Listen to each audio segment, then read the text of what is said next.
Hello everyone, welcome to the Mysterious Stories channel, where you'll discover the most mysterious, scary, and fascinating stories. Make sure to turn up the volume and get ready for a spine-chilling experience you won't forget. My grandfather was never one to share much about his time in the Vietnam War, but one summer night, as the cicadas hummed outside and the fireflies flickered in the fading light, he finally opened up. Sitting on the porch with a glass of bourbon in hand, he began to tell us a story that would send chills down our spines and make us rethink everything we knew about the war. It was the summer of 1968 when my grandfather, a young and eager soldier, was deployed to Vietnam. He was part of the 101st Airborne Division, nicknamed the Screaming Eagles. The division had a reputation for being tough, resilient, and unafraid of the horrors that awaited them in the dense jungles of Southeast Asia. The journey to Vietnam was long and grueling. After several weeks of training and briefings, Jack and his comrades boarded a military transport plane that would take them from the safety of their homeland to the heart of the conflict. The atmosphere on the plane was tense. Everyone knew what lay ahead. They had heard the stories, the ambushes, the traps, and the relentless enemy, but nothing could truly prepare them for the reality of war. As the plane touched down on the hot, humid tarmac of Tan Son Nut Air Base, Jack felt a sense of foreboding. The air was thick with the scent of burning rubber and the faint, acrid smell of gunpowder. The sounds of helicopters and distant artillery echoed through the air, a constant reminder that they were now in a war zone. The unit was stationed near the infamous Ashau Valley, a place that had earned a fearsome reputation among American soldiers. The valley was a stronghold of the North Vietnamese Army NVA and was known for its treacherous terrain and heavy enemy presence. But it wasn't just the NVA that haunted the soldiers. There were whispers of something else, something darker, lurking in the shadows of the jungle. On their first night in the valley, the soldiers set up camp near a small village that had been abandoned for reasons no one cared to explain. The village was eerily quiet, with only the rustling of leaves and the distant calls of nocturnal animals breaking the silence. As night fell, the jungle came alive with strange sounds, unfamiliar birds, insects, and the occasional low growl that sent shivers down Jack's spine. The men gathered around a small fire, trying to keep their spirits up. They told jokes, shared stories from home, and tried to ignore the creeping feeling that they were being watched. It was then that one of the older soldiers, Sergeant Miller, spoke up.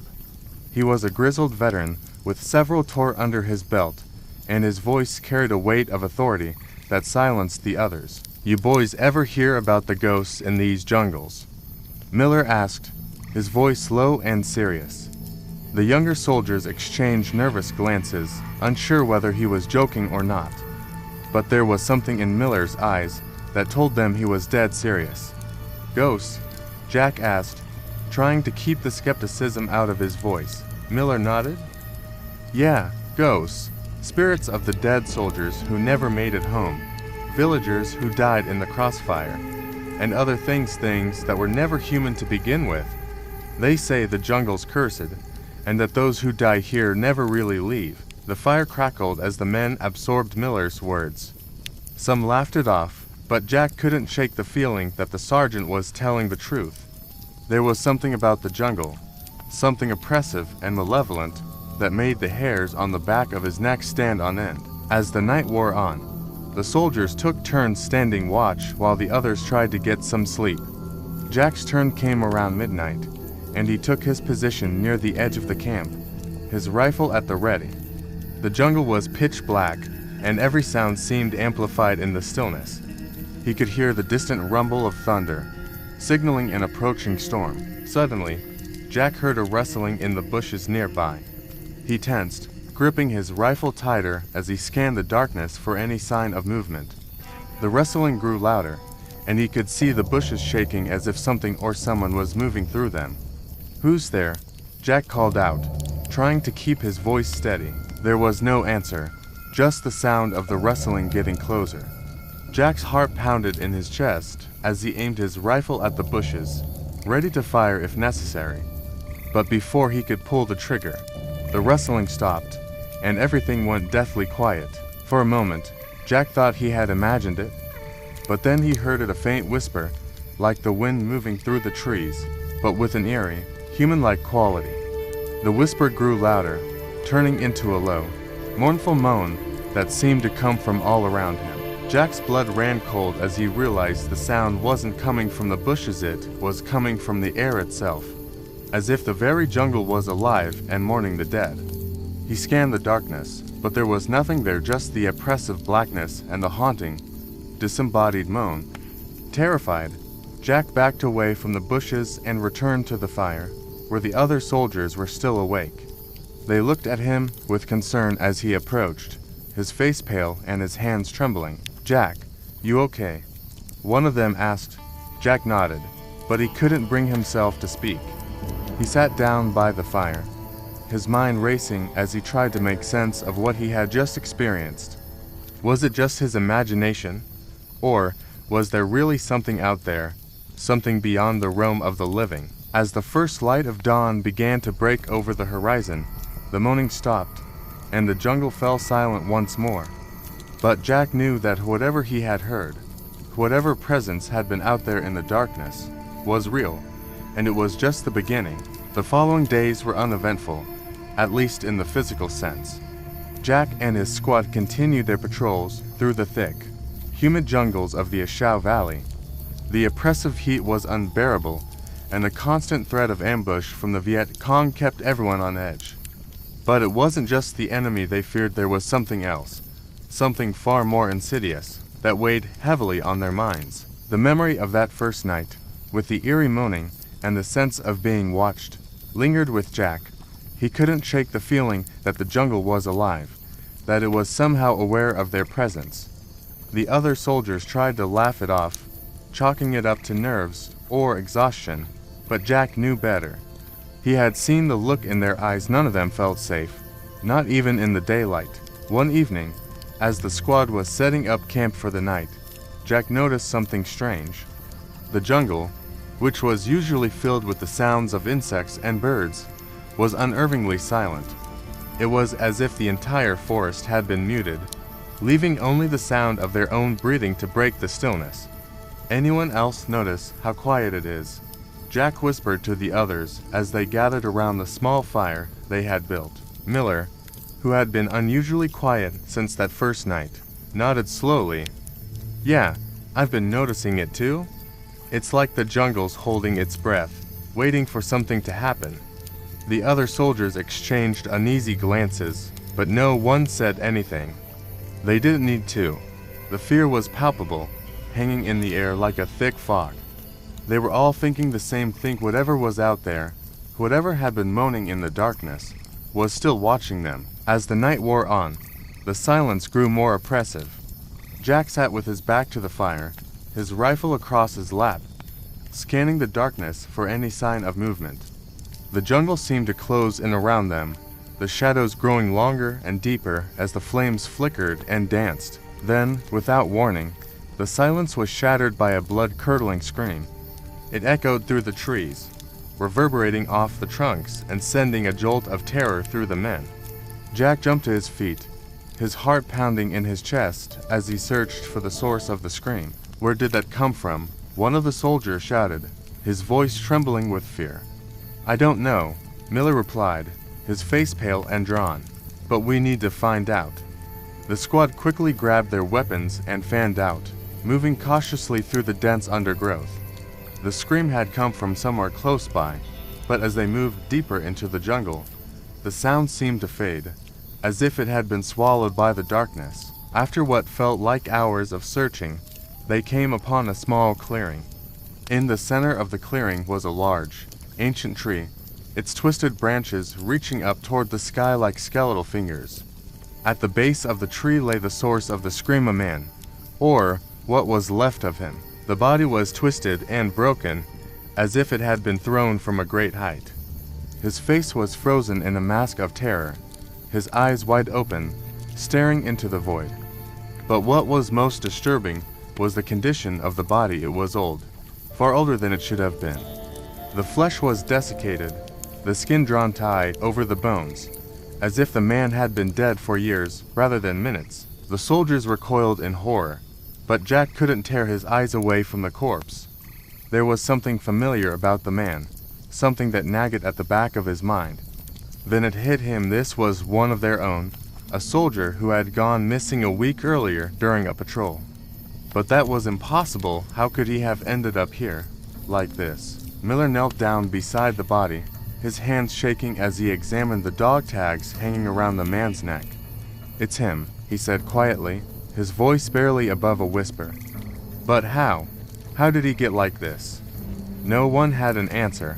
The jungle was silent once more, as if mocking them, daring them to find an explanation. But there was none, only the cold, hard reality that something unnatural was at work here, something that defied all logic and reason. As they made their way back to camp, the atmosphere was tense. The discovery of the body had shaken them all to the core, and the sense of unease that had been building since they arrived in the valley was now almost unbearable. Jack couldn't shake the feeling that they were being watched, that whatever had killed their comrade was still out there, lurking in the shadows. That night, as they huddled around the fire, no one spoke. The fear was palpable, a living thing that wrapped itself around them, squeezing the air from their lungs. Jack kept his rifle close, his eyes darting to the darkness beyond the firelight, searching for any sign of movement. But the night passed without incident, and as the first light of dawn began to filter through the trees, the soldiers breathed a collective sigh of relief. But Jack knew that this was only the beginning. The jungle had shown them its teeth, and he was certain it wouldn't be the last time. As they prepared to move out the next morning, Jack couldn't shake the feeling that they were being led into a trap. The jungle was alive, and it wanted them dead. And as they marched deeper into the heart of the Ashau Valley, he knew that, whatever was waiting for them, it wasn't going to let them leave without a fight. The third day in the Ashau Valley was a grueling march through thick undergrowth and steep hills. Jack and his squad moved cautiously, every sound causing their nerves to fray. The oppressive humidity and the weight of their gear made each step feel like a battle, but it was the unshakable feeling of being watched that truly wore them down. By the time they set up camp that evening, everyone was on edge. The previous night's discovery of their fallen comrade had rattled them, and now every shadow seemed to hold a threat.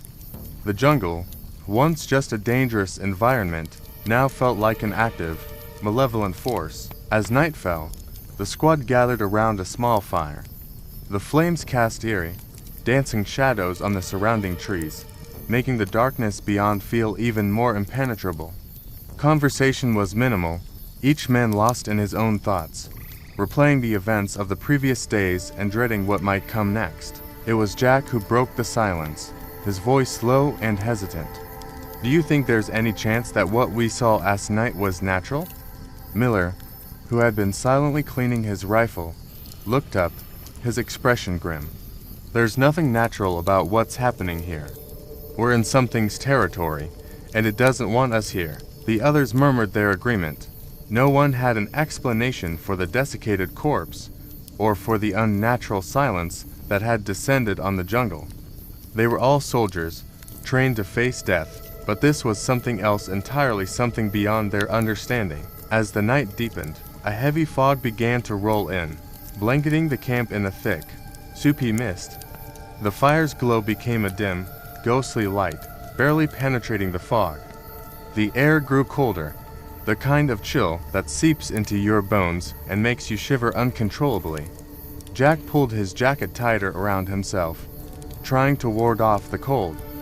But it wasn't just the temperature that made him shiver, it was the sense of dread that hung in the air, a palpable weight pressing down on him. Then, just as the fog seemed to reach its thickest, the whispers began. At first, they were faint, barely audible over the crackling of the fire. But, as the minutes passed, they grew louder, more distinct. It was a chorus of voices, overlapping and intertwining, speaking in a language that none of them could understand. The whispers seemed to come from all around them, echoing through the fog, making it impossible to pinpoint their source. Jack's heart pounded in his chest as he strained to hear the words. It was like 1,000 people speaking at once, their voices filled with urgency and fear. But it wasn't just the sound that unnerved him, it was the sense that the voices were aware of them, that they were speaking directly to the squad.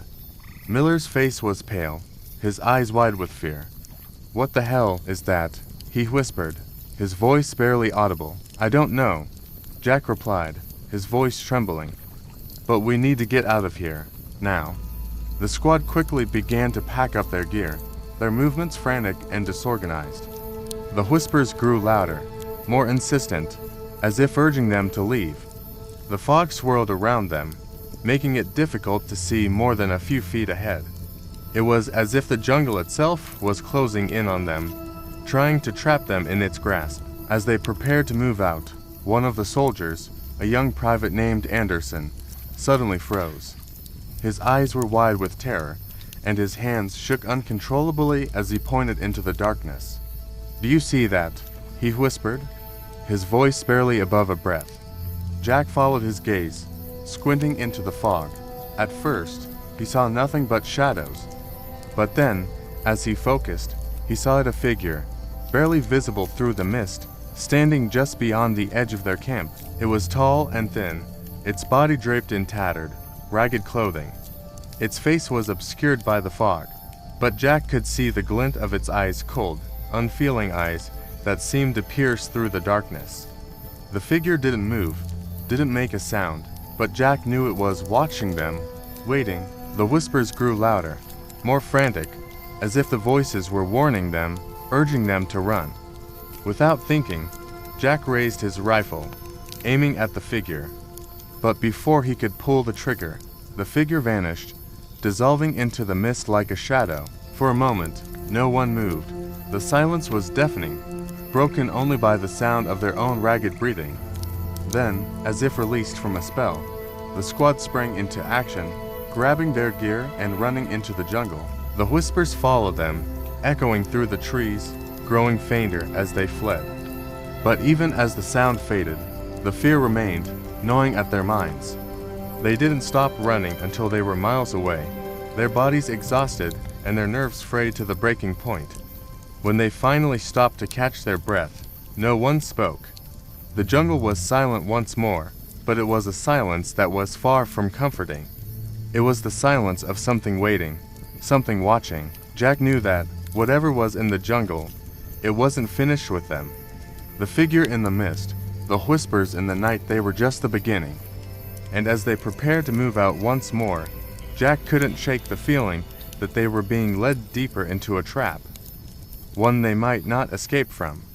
The jungle was alive, and it was haunting them. The squad pushed deeper into the jungle, their nerves stretched to the breaking point. The oppressive heat, combined with the weight of their packs and the unrelenting sense of dread, made every step feel like a battle. The whispers had stopped, but the memory of them lingered, gnawing at their minds. It was as if the jungle itself had become a living, breathing entity, watching their every move. As the sun began to set, casting long shadows through the dense foliage, Jack felt a chill creep up his spine. The air grew colder, and the familiar sounds of the jungle birds, insects, the rustle of leaves faded into an eerie silence. It was the kind of silence that made you feel like you were the only living thing for miles, and it set Jack's nerves on edge. They needed to find a place to set up camp before darkness fell completely. Miller, who had taken point, stopped abruptly and raised his hand. The squad halted, their senses on high alert. "There's something up ahead," Miller whispered, his voice barely audible.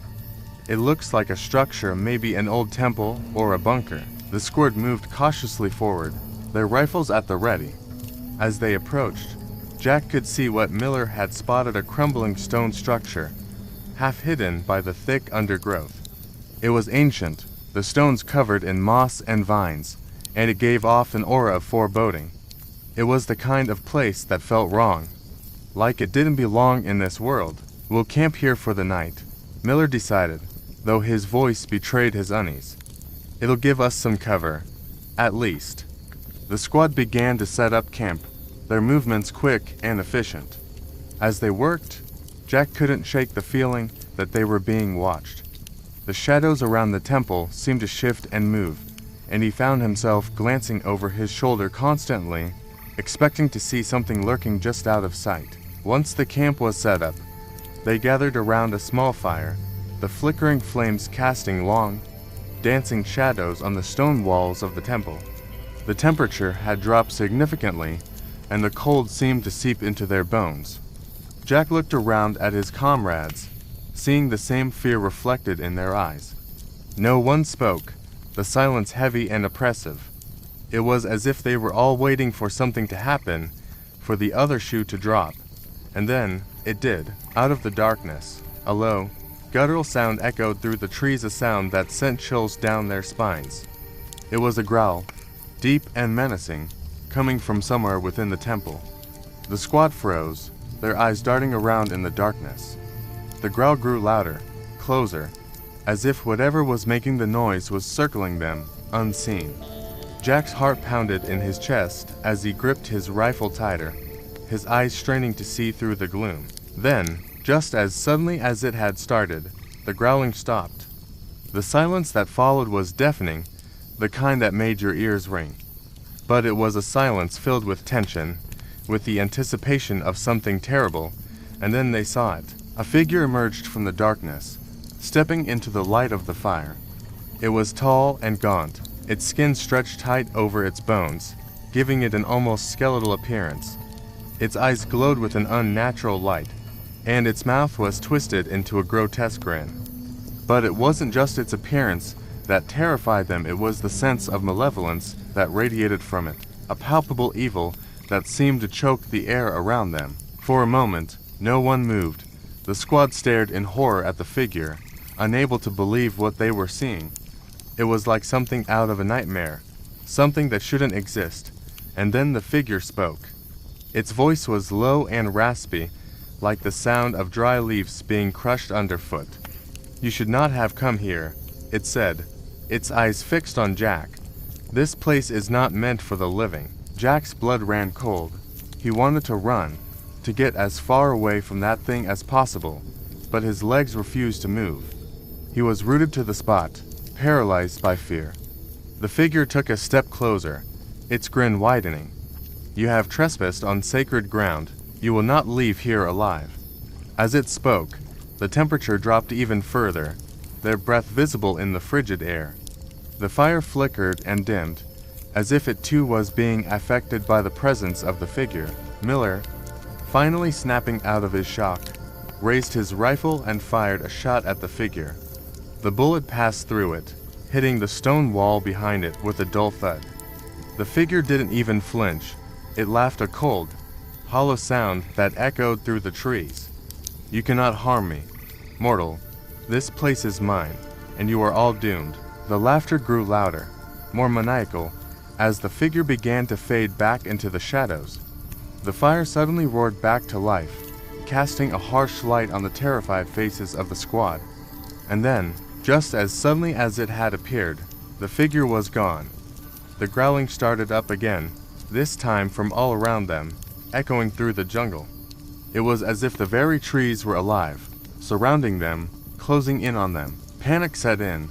The squad scrambled to grab their gear, desperate to get out of there. But as they ran, the jungle seemed to come alive, the trees and vines twisting and turning, blocking their path. The growling grew louder, closer, until it was right on top of them. Jack could feel something breathing down his neck, something cold and wet, and he ran faster, his heart pounding in his chest. But no matter how fast he ran, the growling followed, relentless, never letting up. It was a nightmare come to life, and Jack knew that they were being hunted by something far worse than any enemy they had ever faced. The jungle, the temple, the figure, it was all connected, all part of the same malevolent force that was determined to destroy them. They had entered the Phantom's lair, and now there was no way out. The squad plunged deeper into the jungle, driven by fear and desperation. The once familiar sounds of the forest had been replaced by unsettling silence, broken only by the occasional rustle of leaves or the distant growl that haunted their every step. The darkness seemed to close in around them, the thick canopy overhead blocking out the moonlight and leaving them in near total darkness. Jack's heart raced as he tried to focus on the path ahead, but it was becoming increasingly difficult to distinguish reality from the hallucinations brought on by exhaustion and fear. Every shadow seemed to move.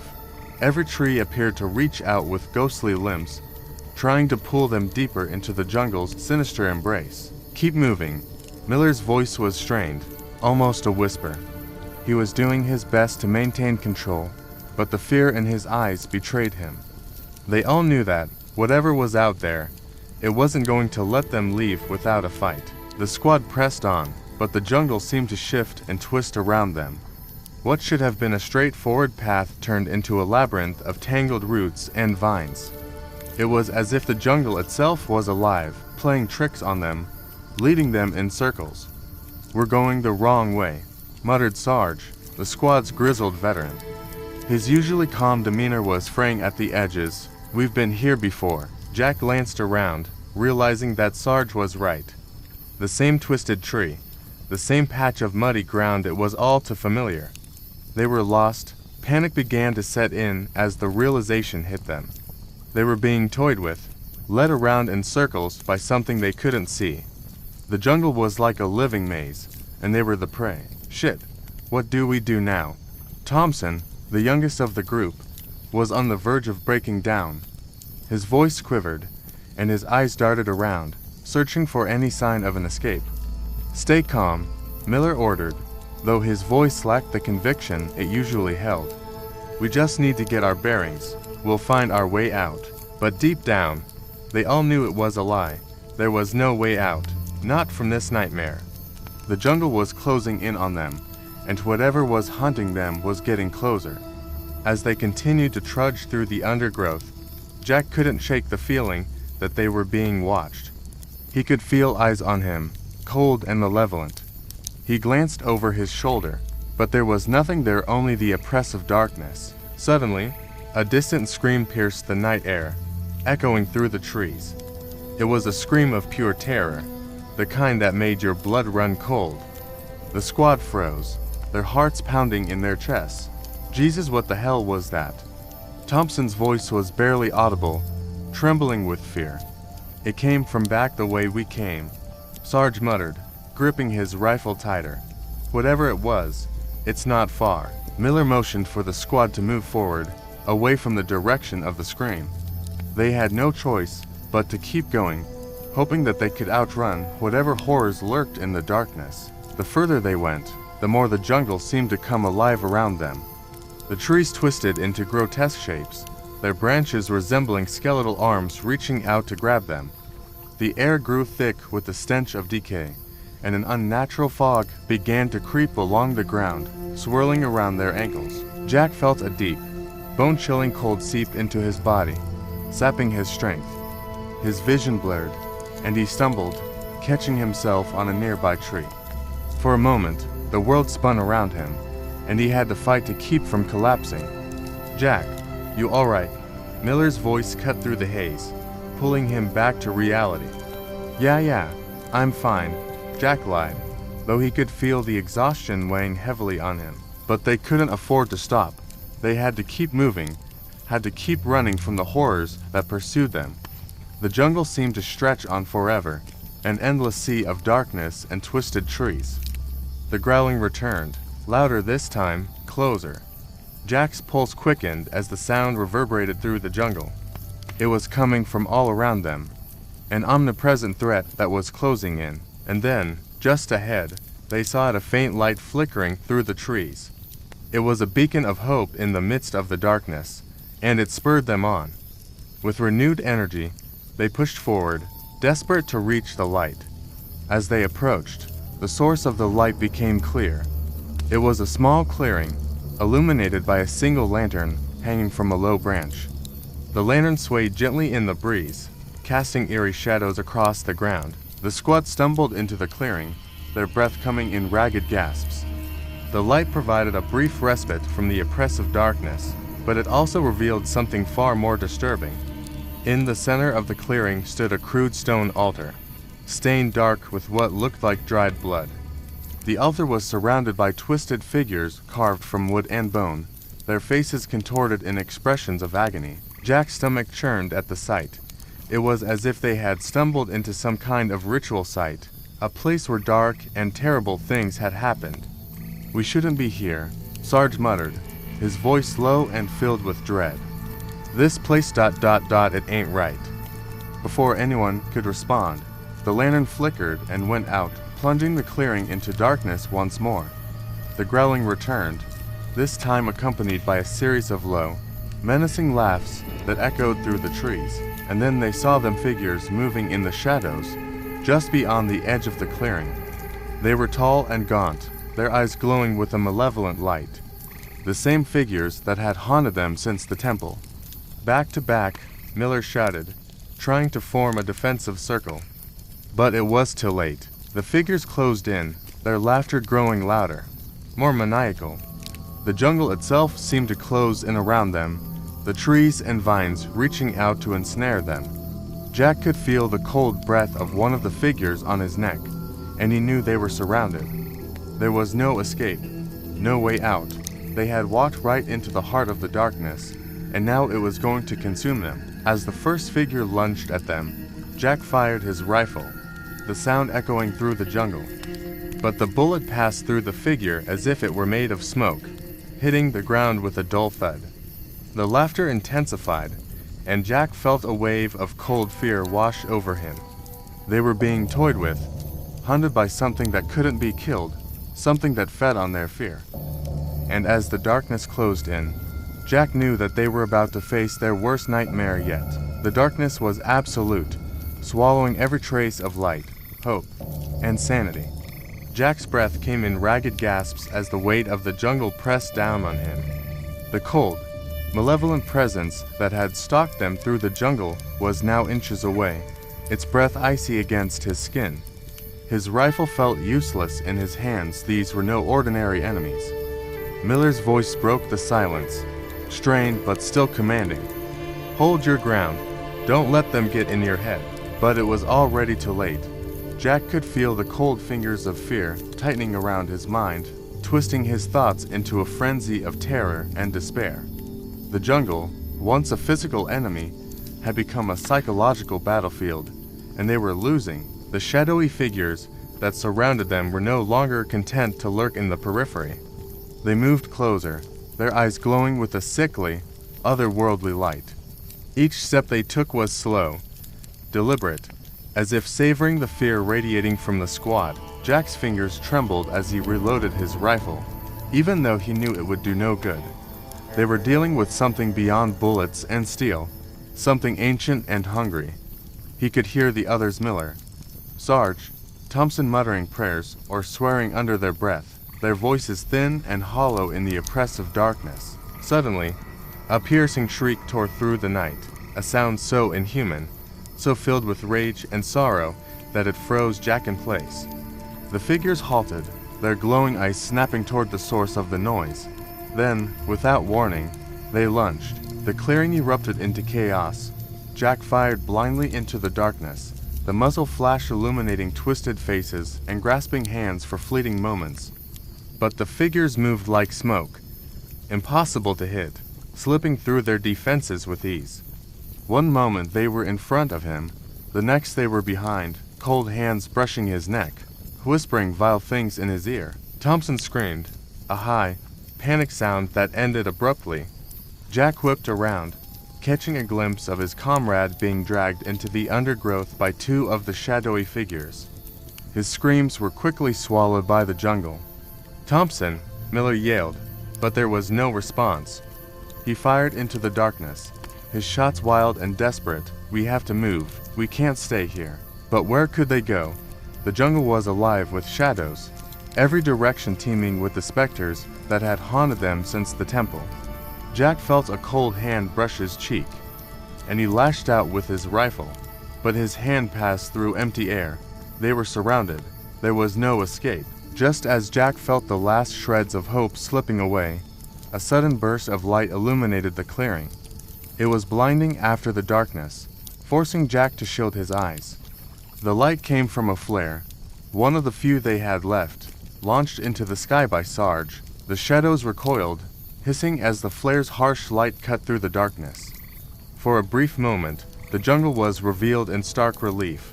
The twisted trees, the gnarled roots, the crude altar at the clearing center all bathed in an eerie, red glow. "Go, now!" Miller barked, taking advantage of the shadow's retreat. He pushed Jack forward, urging him to run. The squad broke into a desperate sprint, their boots pounding against the jungle floor. Jack's legs burned with the effort, but he forced himself to keep going, to push through the pain and fear. Behind him, he could hear the shadows giving chase, their growls and whispers growing louder with every step. The jungle closed in around them, the trees growing thicker, the undergrowth more tangled. The flare's light began to fade, and with it, the brief reprieve they had bought. Jack's lungs burned as he gasped for breath, his heart hammering in his chest. They burst into another clearing, larger this time, with the faintest hint of moonlight filtering through the canopy above. At its center stood a massive tree, its roots gnarled and twisted, resembling the limbs of some ancient beast. The air around it was thick with a sense of foreboding, as if the tree itself was a gateway to something far darker. Miller slowed, his eyes fixed on the tree. This ... This is it, he whispered, a mix of awe and dread in his voice. "What do you mean?" Jack asked, panting heavily. "This is where they died," Sarge said, his voice hollow. "The men who never made it out of the jungle, this is where they were taken." Jack felt a chill run down his spine as he stared at the tree. The air around it was thick with the stench of decay, and he could see faint impressions in the ground where something or someone had been dragged. The shadows had caught up with them. Jack could hear their laughter, a cold, mocking sound that echoed through the trees. They had driven the squad here, to this place of death, to end their hunt. Miller raised his rifle, his eyes hard. "We make our stand here. Whatever happens, we don't let them take us." Jack nodded, though every fiber of his being screamed at him to run. There was no running, not from this. He gripped his rifle tighter, trying to steady his trembling hands. The shadows began to close in, their glowing eyes circling the clearing like wolves around prey. The tree's roots seemed to writhe and twist, as if anticipating the feast to come. And then, with a deafening roar, the shadows attacked. The squad fired in unison, the night lit up by the muzzle flashes. The shadows twisted and writhed, their forms becoming more solid, more tangible as they closed in. Jack felt one of them grab him, its fingers like ice as they dug into his flesh. He screamed, the pain searing through him as the shadow pulled him closer, its breath cold against his neck. But then something shifted. The tree, the ancient, gnarled tree, began to glow with a soft, eerie light. The shadows hesitated, their attack faltering as the light grew brighter, enveloping the entire clearing. Jack felt the grip on him loosen, and he staggered back, his vision swimming. The shadows recoiled, hissing and shrieking as the light drove them back.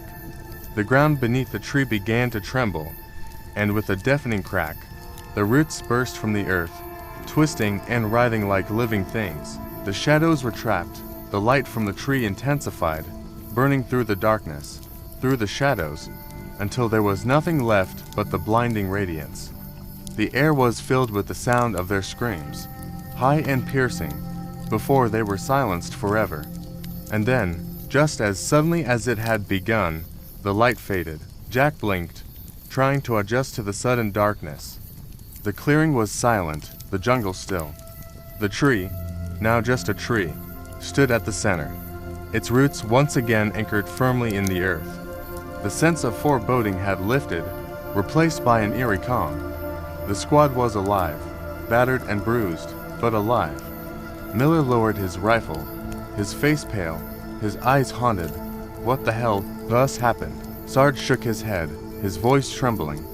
"I don't know, but I think we just survived something no one was meant to." Jack nodded, too exhausted to speak. The jungle, for the first time in what felt like days, was silent. The shadows were gone, banished by the light, by whatever force had saved them. But as they turned to leave the clearing, to find their way back to camp, Jack couldn't shake the feeling that they hadn't truly escaped. That something, some part of the jungle, would always be with them, lurking in the shadows, waiting for the moment to strike again. The war, and the darkness it brought, was far from over. If you enjoyed today's story, don't forget to like, share, and subscribe to our channel, Mystical Tales, so you won't miss out on more eerie and thrilling tales in the future. Thanks for watching, and see you next time.